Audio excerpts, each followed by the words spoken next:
Welcome to Reading the Bible with Pastor. Today we're on Exodus chapter 20, starting at verse 22.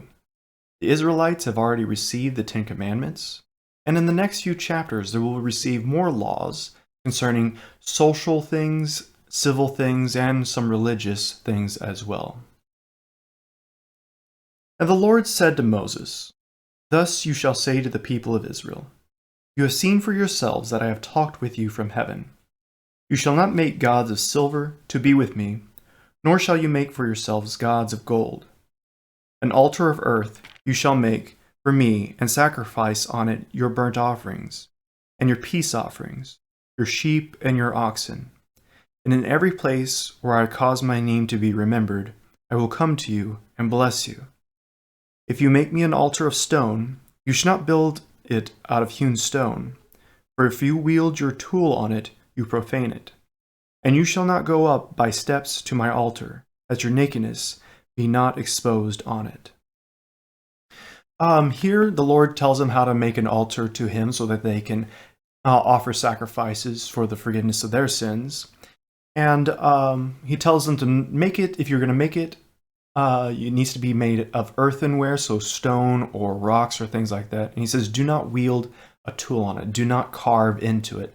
A lot of the Canaanite altars that were in the area were hewn out, carved, and put imagery on it.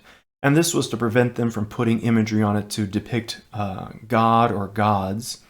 Also, some have commented that by striking the rocks and changing them, they are profaning it by saying that God's creation wasn't good enough, that it needed to have man's hand on it to make it a good altar. And that's just another explanation why they were not allowed to hewn the stone or to cut the stone.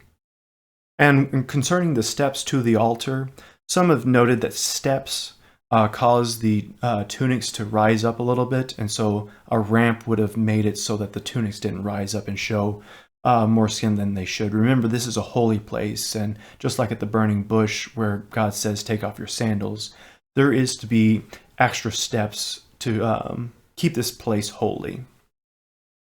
We'll continue with chapter 21. Now these are the rules that you shall set before them. When you buy a Hebrew slave, he shall serve 6 years, and in the 7th he shall go out free for nothing. If he comes in single, he shall go out single. If he comes in married, then his wife shall go with him. If his master gives him a wife and she bears him a son or daughters, the wife and her children shall be her master's, and he shall go out alone. But if the slave plainly says, I love my master, my wife, and my children, I will not go out free, then his master shall bring him to God, and he shall bring him to the door or the doorpost, and his master shall bore his ear through with an awl, and he shall be his slave forever. All right, this next section that we're reading is about the laws of slaves. Now, that doesn't mean that we should have slaves, but rather this was a fact of the time, and God is telling them how they should be gentle with their slaves and deal with their slaves. And we see here that God puts in to these laws a way for the slaves to become free. 6 years of service, and on the 7th, they're allowed to go free. And the slave has an option to stay with the master as well. When a man sells his daughter as a slave, she shall not go out as the male slaves do.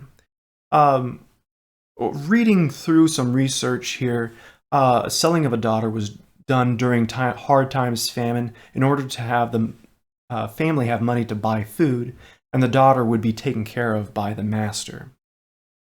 Something they would not normally want to do. If she does not please her master, who has designated her for himself, then he shall let her be redeemed. He shall have no right to sell her to a foreign people, since he has broken faith with her.